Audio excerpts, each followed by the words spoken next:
Welcome back to Quintessence Virtual Retreat, Awakening Forgiveness. I am so pleased to be joined here with Dr. Deborah Fryer. She's a Renaissance woman.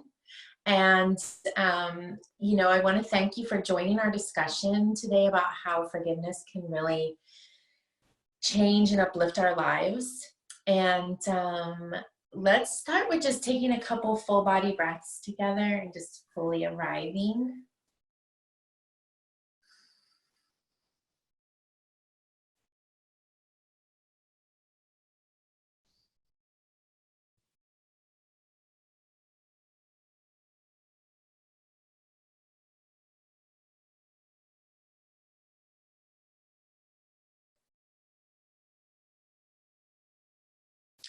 I'd like to just invite everyone to take a moment and tune into what they would like to receive from this session today and kind of set their own personal intention for this time together.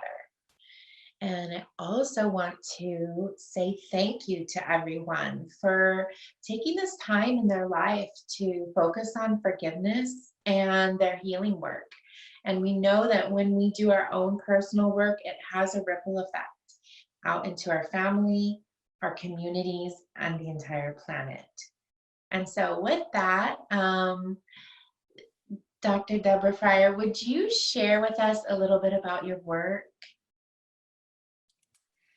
I love the question about forgiveness, and especially as it pertains to our relationship with money. I am now an expert in mindset, and especially in what has been deemed or named in the coaching industry as money mindset. And I never in a million, jillion, billion, quadrazillion years thought that I would be someone who was an expert in that, because I was so mad at money. And Yes. part of my own journey had to do with various levels of forgiveness and various levels of forgiving money. And sometimes when we want something and we journal about it and we meditate on it and we do lots of headstands and we're just like, why is it not working? Why is it not working? And we're beating our heads against the wall, and then the universe is like, you want it? Here you go. So you know what I'm talking about? So Yes. I had a situation like that, which is that my background is that I have a PhD in literature, and after I completed that, I decided I actually don't want to do that. I want to be a filmmaker. I'm still really interested in the stories that we tell ourselves, but I love traveling, I love visuals, I love photography, I love storytelling, I love music, I love different cultures, and so I want to turn it into a career as a filmmaker. So I had quite a successful career as a filmmaker, and still am a filmmaker. And the thing about being a filmmaker was my income was like this. You know, it was up and down and Yes. up and down. And when I had a Mhm. project, I was psyched. When I didn't have a project, I felt like I'd fallen through the ice. And I was so upset because I didn't understand, how could I be so well educated and so smart, and I meditate and I try and I journal, and why can't I figure it out? So I decided that the smart thing to do would be to go to medical school.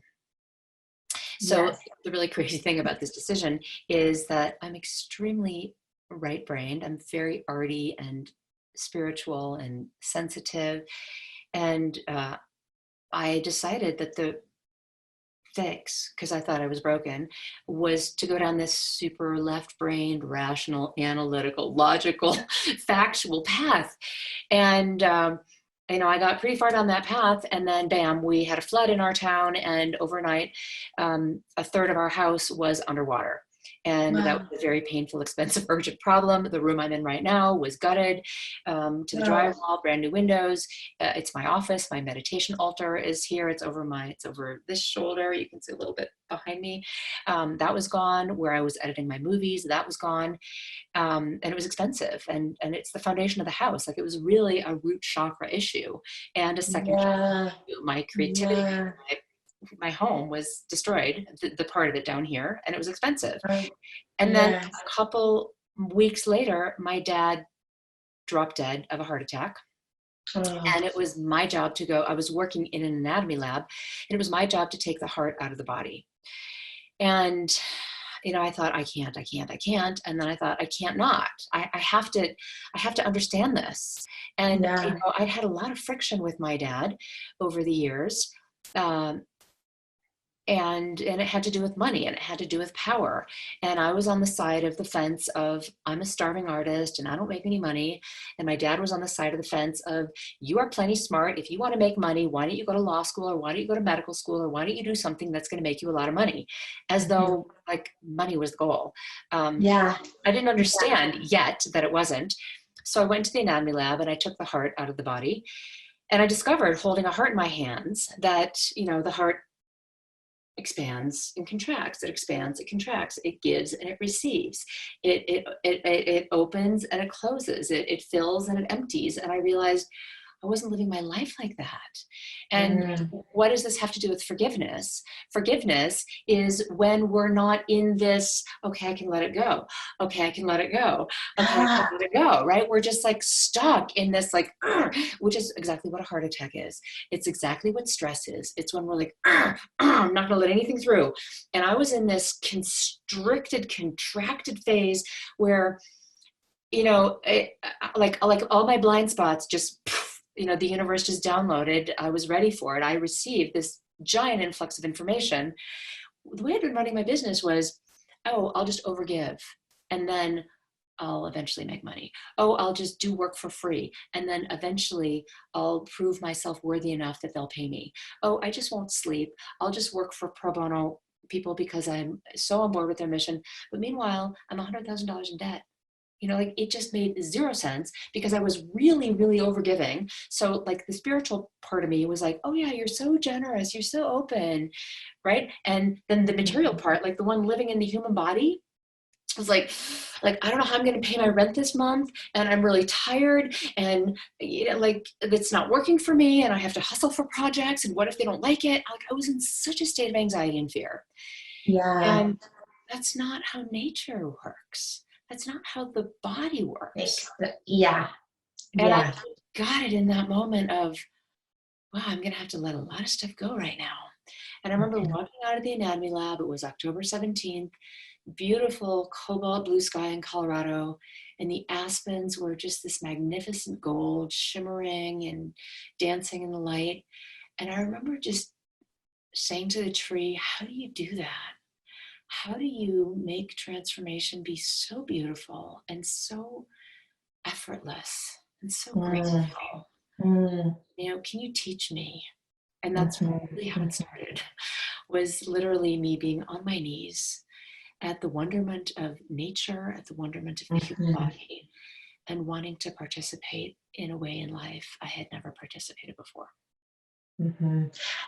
So what I just gleaned from what you said that really struck me was in this moment of the aspen trees, right, turning this brilliant yellow before they let go of their leaves, right?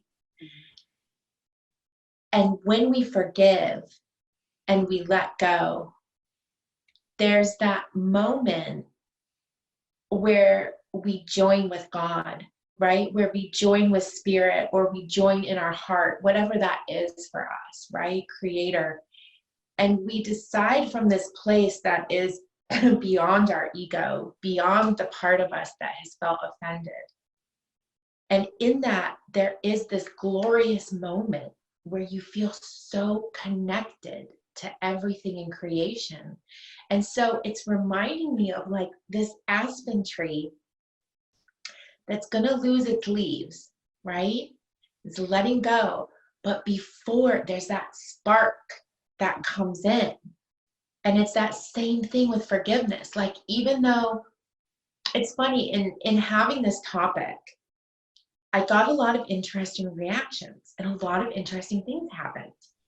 And some people are very turned off by the idea of forgiveness. And a lot of people want to jump to spirituality. Like, well, we don't really need to forgive. Like, we can bypass forgiveness because we know we're like God with everything and everything's fine. And I'm kind of like, I get that.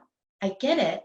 But I think I think when we do that, we are missing this glorious moment of these aspen trees turning bright yellow. Like that place where you breathe into your pain and it starts to melt, you know? And so I thank you for sharing this perspective of, because for me, forgiveness feels like a gift that I'm giving, like I'm giving grace. That's what it feels like for me. Like I'm giving a grace as a gift to creation. Like little Maggie here, it's like, it's okay, because I know that my soul has never really been harmed. And so I'm going to breathe through the pain, and I'm going to process my emotions so that I can open my heart fully into creation again, because I know that's the place that I am incarnated to be, if that makes sense. Like, I know I didn't come to be a closed off heart, you know? And so I'm gonna come into this. And so I'm curious, like, could you share with us a little bit about maybe how forgiveness has kind of changed your life? You know, it's interesting. The notion of forgiveness, um, it used to be this thing that was something that I used to strive for.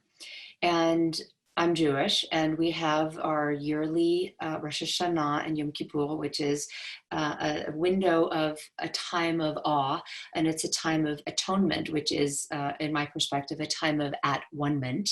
And it is customary for us to ask forgiveness from others, to ask, you know, if I've harmed you in any way, unwittingly or wittingly, if I've done any wrong, either consciously or unconsciously, I ask for your forgiveness. And there used to be something that was super triggering about that, especially me having to ask people for forgiveness. If people asked me for forgiveness, then I could just say, oh yeah, no problem. And if I had to ask somebody for forgiveness, there was something like I had to admit I was wrong, or I had to somehow suck it up and not make them be wrong. Like I had to let, you know, there was this whole thing of right and wrong that used to really unnerve me, or it nerved me, like it, you know, my nerves got jangled by it. And then, you know, as my process has unfolded, I'm in a slightly different place around it.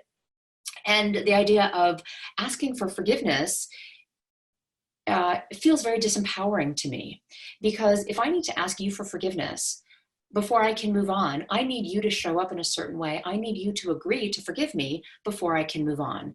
And so you're actually in control of if I can move on or not. Your judgment, your approval, your, you know, opinion about whatever it is that I perceive I need forgiveness about is in your hands, not mine.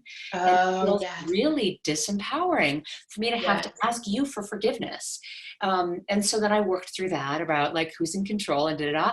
And then I ended up in this place, which is where I currently feel around it, which is that the word forgive, literally, it's backwards, and it's about giving forth.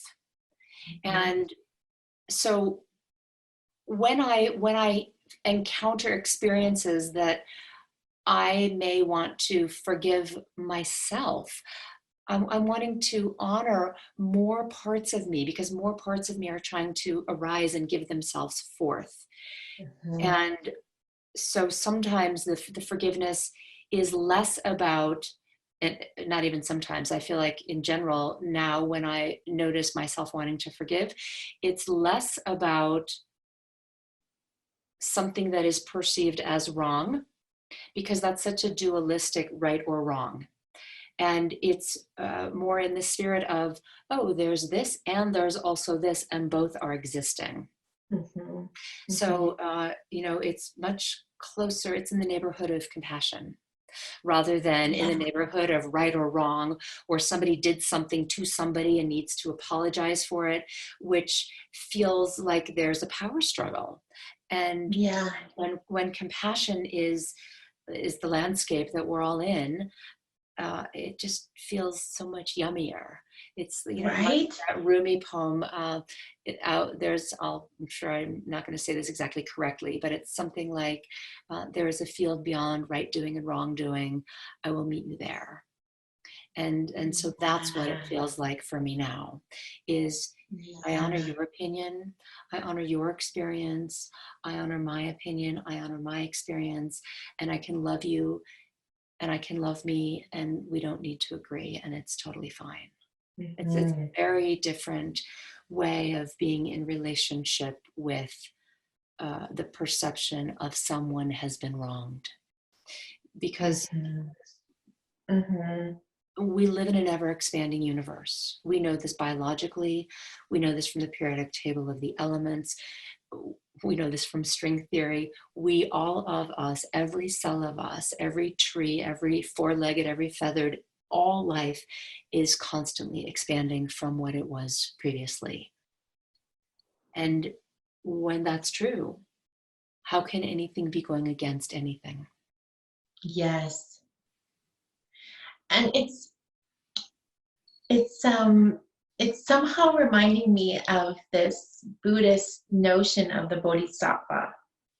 And the bodhisattva is the one who kind of attains samadhi, or attains this Mm. state of God consciousness, and is able to come out of samsara, these cycles of reincarnation where we act out our karma, or we, act these plays out.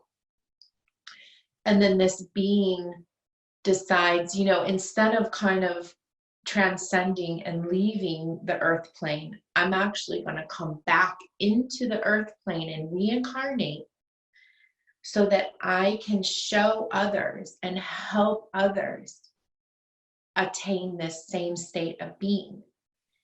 And I think this is coming in because, from the perspective of the bodhisattva,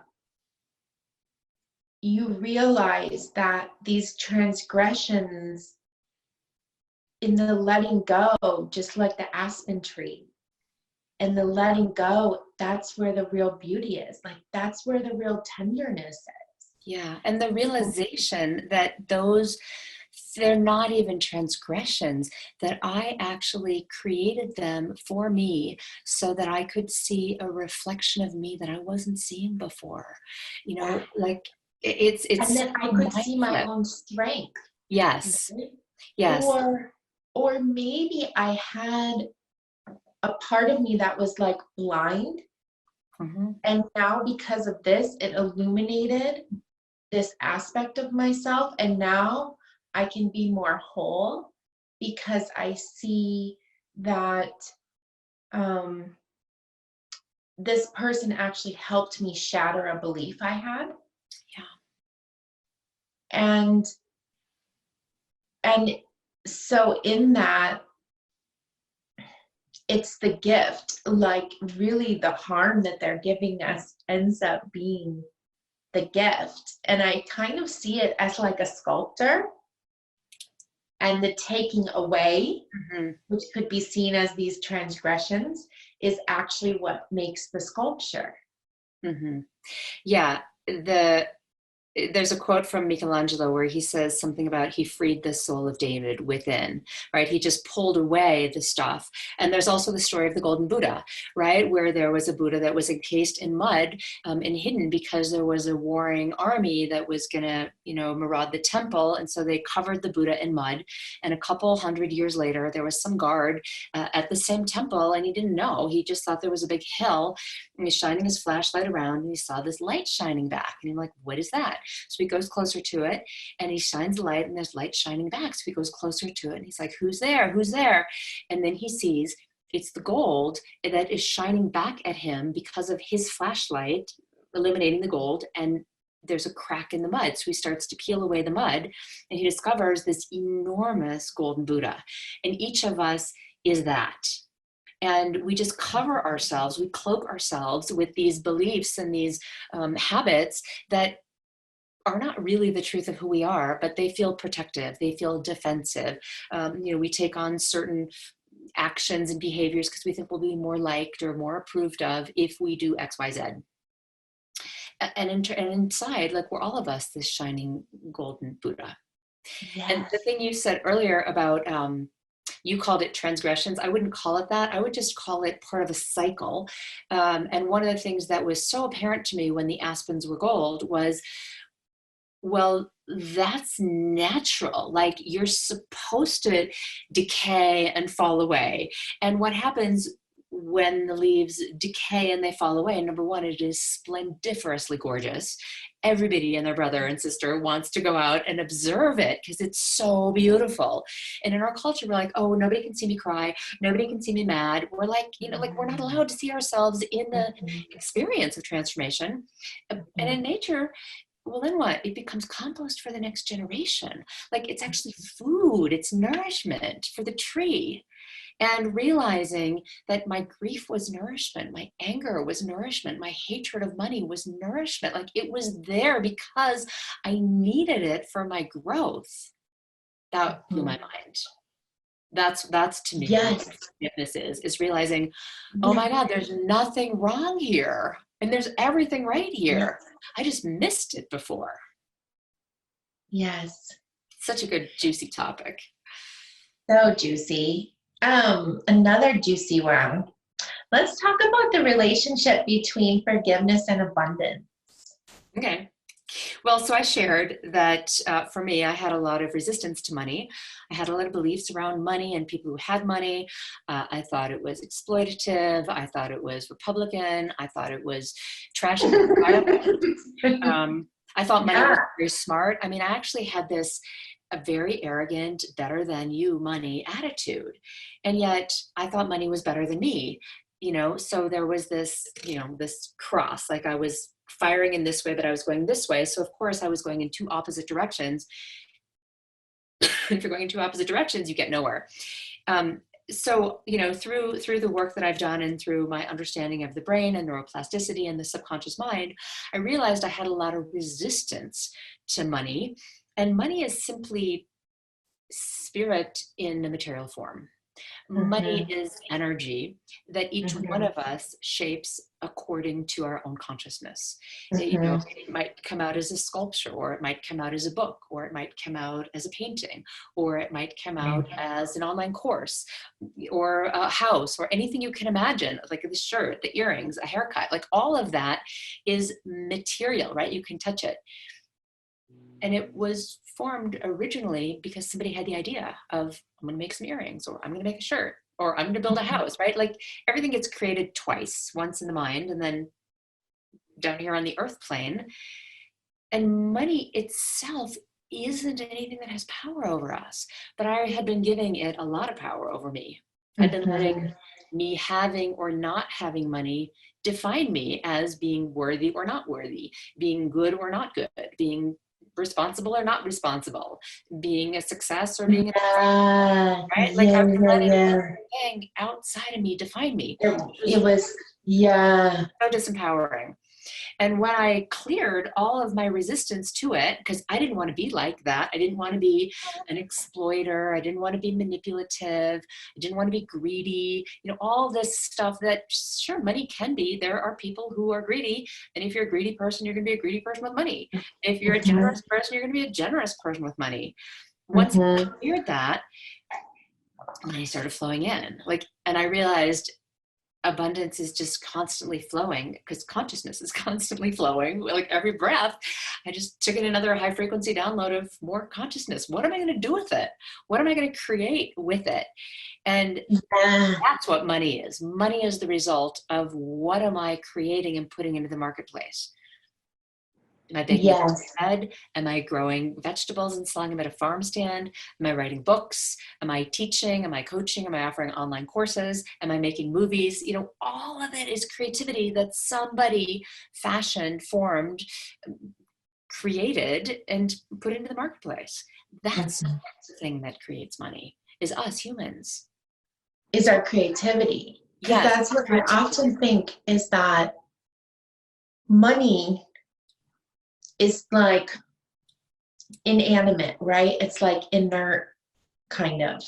And when we couple money with creativity, that's for me when there's like real fire, because as I see it, it's like people cannot have a lot of money, but they're highly creative, Mm-hmm. and therefore they live very happy, prosperous lives Mm-hmm. with not much money.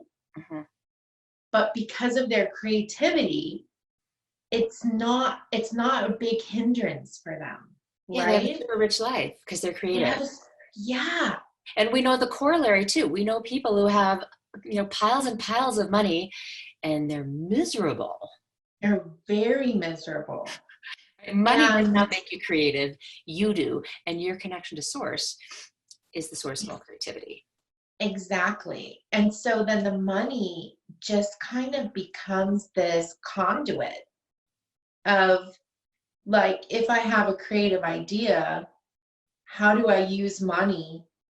How can money be like an asset to my creativity, if that makes sense? I think money is the result of your creativity. Is the result. Yeah. I could see that too. It's kind of a Yes. circle thing. Well, the same thing And we're talking so about, right? The leaves fall and they become compost, and then it's the next thing, right? Your yes, creativity, rises through the aspen tree, and it's green leaves, and then it's yellow leaves, and then somebody buys your product, and then you reinvest the money in your business, right? It becomes compost, yes, and now you have an even bigger tree, and then you reinvest the money in your business. You hire some team members, you get some more technology, you write some books, you create some online courses, and now you reach more people, and then you reinvest the money in your business, right? Like it's constantly yes. just organically And growing. so what I see is, if I'm harboring these resentments, Hmm. right? That's a direct drain on my creativity. Yeah. And And even, that's a direct drain on my ability to manifest, because now I have fragments of myself that are kind of stuck in these stories in different timelines, in the past. And now I'm keeping this clutter with me. So now I don't have space to really know even who I am. That's what I think this comes down to, is that when you harbor these resentments, one of the quotes we use that I'm not going to totally get, but it's like this idea of when we're harboring these resentments, they're taking up space rent free, right? This whole idea of like, you're allowing these things to occupy mhm, your space instead of releasing them wherever they need to go mhm, and realizing, wow, now I have space within myself for who I am. Or maybe I don't know who I am because I've allowed these things to take up so much space. So now I have space because I've released that I can actually heal. Because I think that's the other thing that happens when we try to heal without, because healing to me is the yummy part. Is like the unctuous, mm, the nurturing, the when the skin forms over, but it's like you first have to get the poison out. You first have to get the disease out. And if you don't, it's like you try to heal, but it's still mhm, coming up. mhm, And so just going back to this idea of abundance, it's like, if you're harboring all of these resentments, there's no container for abundance, because you're already filled up. mhm. Yeah, it actually repels money. A great metaphor for that is, think about the way that a stream flows. Because a stream is such a good, it's the water analogy to what a tree does. It's the water analogy to what Earth is doing through the tree. A Yes. stream, right? It moves to the ocean, and then it's cloud, and then it's rain or snow, river, back to the stream. And when a stream is clogged up, let's say a beaver builds a dam, or let's say there's a bunch of garbage in the stream, or even just a bunch of organic matter, a bunch of leaves, but the water becomes stagnant and it can't flow. And when you clear that stuff out of the way, the water will begin to flow again. And the same is true Yes. with you and your relationship with money, with wealth, with freedom, with joy, with relationships, with your own creativity. When the gunk is removed, when the stuff that's blocking it is removed, the flow naturally happens, because the flow wants to happen. You actually Mhm. don't need to do anything to turn up the flow. As Rumi says, ours is not to seek for love, but to remove all the barriers we have built up against it. And it's the same principle, that it's our resistance to having so much authority, or being seen as a visible, or a wealthy, or somebody who's in her authority. That can be very threatening, especially for women. Yeah. And so when we unhook from some of those old, outdated notions, the flow just naturally flows.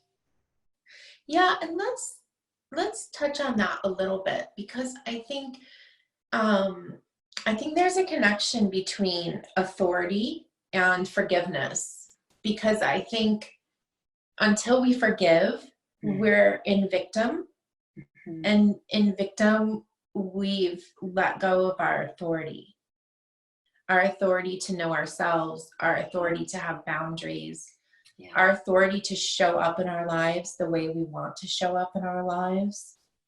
And I'm thinking of like the fear. So, okay, and I know you're not into transgressions, but let's say a woman is attacked, Mm-hmm. right? Let's say a woman's attacked. And so now you have this imprint. You have physiological imprints, you have psychological imprints. Mm-hmm. And so this is bringing up a lot of fear for Mm-hmm. this person, right?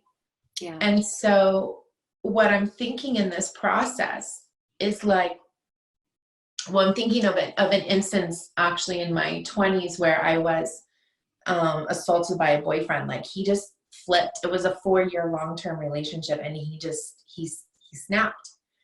And it really imprinted. I mean, it was hard to walk down the street because my nervous system had been so highly affected by this. Mm-hmm. And so in that healing process, it was actually quite easy for me to forgive him, even though I knew I would never allow him in my life because he had this potentiality. But I knew that he had past trauma. And so I knew that it was something that happened, right? We don't need to go down that road, but basically it was easy for me to have compassion for him, right? The part that was hard for me was to forgive myself, because Mm-hmm. I felt, and also to forgive society, Mm-hmm. because I immediately felt society's perception of me, that I was stupid Mm-hmm. for having this relationship, that he never loved me because he did this, that there was nothing valuable in the relationship. This negated everything else in the relationship, right?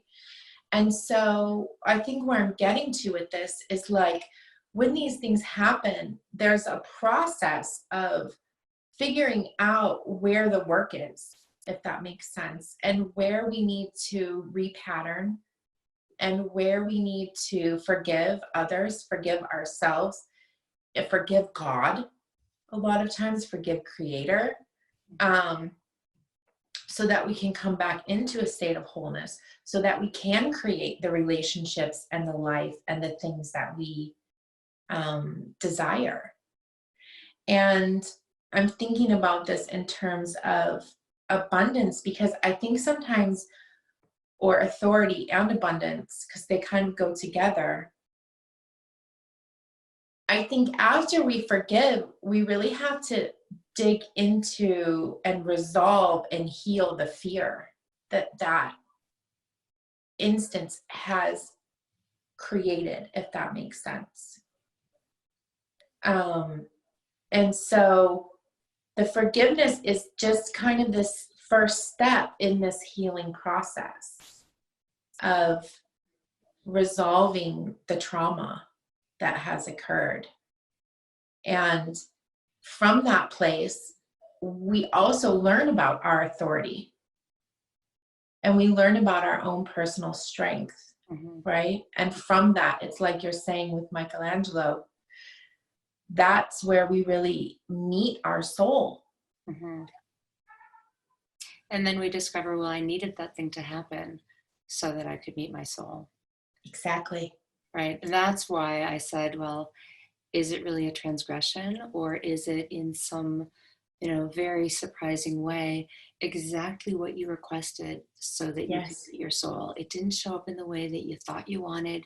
It didn't show up in a way that you thought felt good, and it didn't feel good, and it was really scary. And once you go through it and you're on the other side of it, you realize, as painful as that was, I really grew through that. Yeah.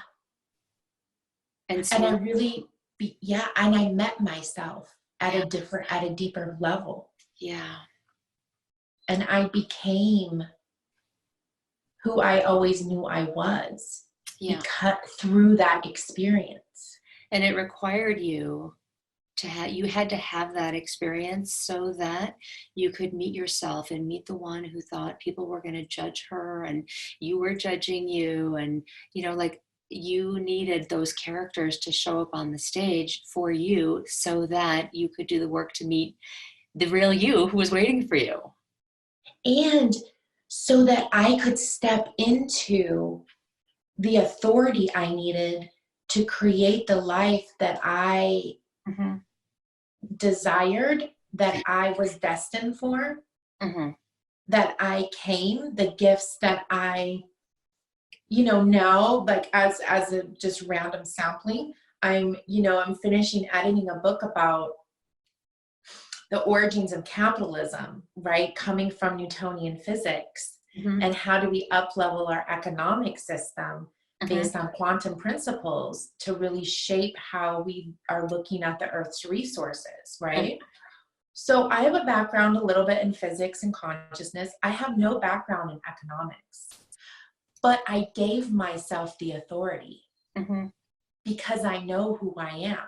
Do you know what I'm saying? So then these experiences, like Michelangelo, sculpt us so that we're like, no, I don't need someone to validate me, because I've gone through that, dark night of the soul, whatever we want to call it. And I've met my own strength. And now I can show up in the world from an empowered place, from a place of knowing. And I do believe through seeing my daughter that we are born, a lot of us are born this way. I was definitely born with a spiritual awareness that I know. I think almost all beings are. I know we're at different whatevers, but we lose that, but we also, we build on it in our lifetime. And I think that's part of the joy of incarnating, is to build upon and to discover who God made us. Okay, so. Do you really think we lose it though? Or do you think it gets buried and it's waiting for us to find it? Yes. I don't think we lose it. No, we don't lose it, but we misplace it, or we forget it's in there. We forget it's in there. And sometimes there's a couple markers I have of when I consciously hid it because I thought it wasn't safe. Yes. I thought it wasn't safe and I hid it. And then I later consciously went back and was like, oh, I need to reintegrate that. That's what it has to do with abundance, is that we consciously hide it from our own selves because we think it's so valuable. Why we don't bury things that aren't valuable. A dog doesn't bury a bone that's not valuable. We don't bury our beloveds because they're not valuable. We bury things because they are valuable and because we love them and we want to know where they are. Yes. So we bury parts of our soul, our parts of ourself, our spirit, our light, our sparks. We bury that because it's so valuable. We're not going to give it up. We're not going to Yeah. let you take it from us. And we're feeling threatened. We're feeling like you want something from me. You're attacking me. You're whatever. And so I'm going to bury this, and I'm going to be super, nobody knows. And then I might even forget about it. And then 20 years later, I'm like, where was that? Where was that? I know what, I'm close to it. It's kind of like, that game, hot, cold, hot, cold. You're closer, you're warmer, you're warmer. Ooh, you're really hot right now, And it's like, what a brilliant hiding place inside of us. I Mhm. totally agree with you. Yeah. And those moments, I can remember a moment in a used bookstore where I found a book by Plato and I started reading it, and I was 16. And Okay. it was like I had found this aspect of myself in this book. Were If you that reading the makes cave? Well, I was reading the symposium, Uh-huh. and I don't know why it was that, why that happened, but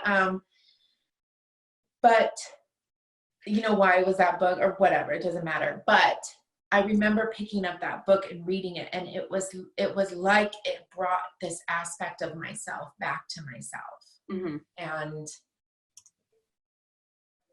And so I guess in kind of wrapping up, could we kind of share a forgiveness practice that you have? Well, the one that pops to mind, there are so many.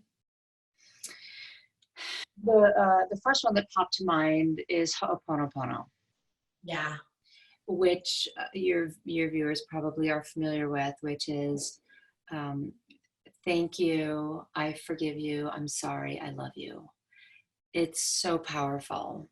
And whether you say it or say it and tap on it, whether you journal about it, it's so, so, so powerful. Thank Mhm. you, I forgive you, I'm sorry, I love you. So, so so Mhm. important.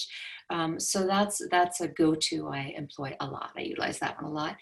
Um, Also, the metta meditation is such a powerful breath meditation where you breathe in love and exhale, transforming into whatever is.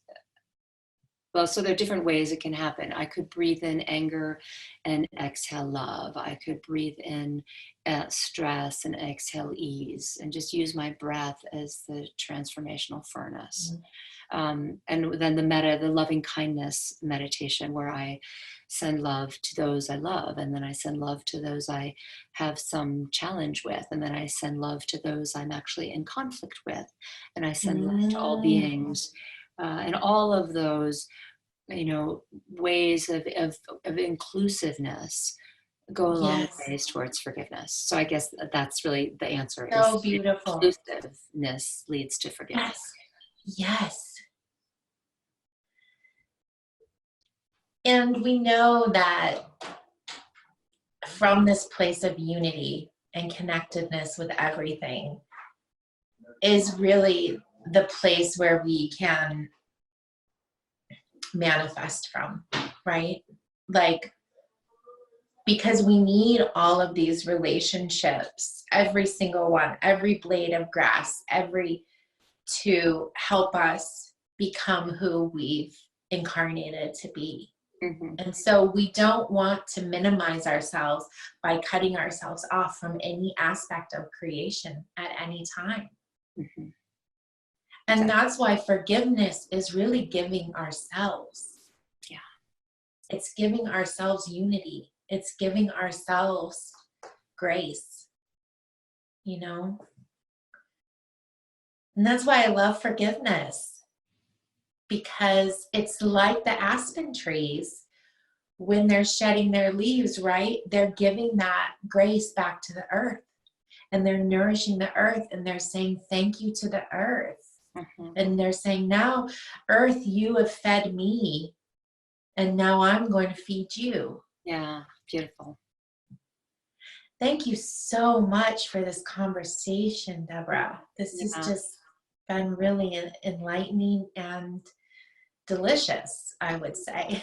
It's so rich, and this is the new economy. I don't know what your book is about, but I know that we're connected in, in a higher field, and this is the new wealth consciousness of you feed me and I feed you. This cycle of sustainability, of reciprocity, of recognizing that all contributions are valued and valuable. Yes. And so let's let's just ground this in by taking a couple breaths together and just really sending this out into the ethers as a prayer for whoever is ready and willing to receive it and finds it useful. Like our shaking of our leaves off our aspen tree. Mm-hmm. And let what we're shaking off be compost for the next phase of your growth. Yes.